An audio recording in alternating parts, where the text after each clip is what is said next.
Hey guys, today I'm going to show you how to fix Valorant sound not working. Once you open your Valorant app, click on the gear icon at the top right and click on settings. From here, let's go to the audio tab and make sure that all relevant boxes are checked like this. If not, just click on this diamond checkbox and have it checked, and make sure that you have increased the volume for each component in here. After that, you can now check if you can hear the sound now. If not, let's go out of our Valorant app.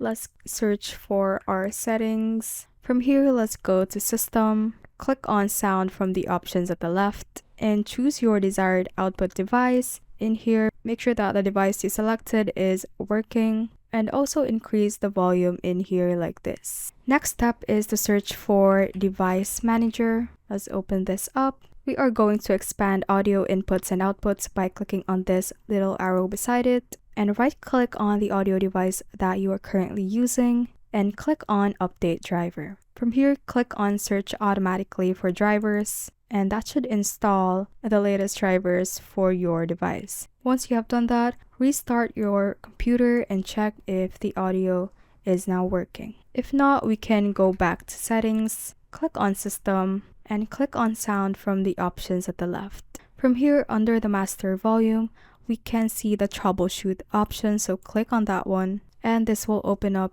this window. It will then ask you a couple of questions, so just answer them according to what you are experiencing so that they will give you accurate steps to follow and hopefully solve your problem. Thanks for watching. If you found this useful, hit that like button and subscribe for more videos like this.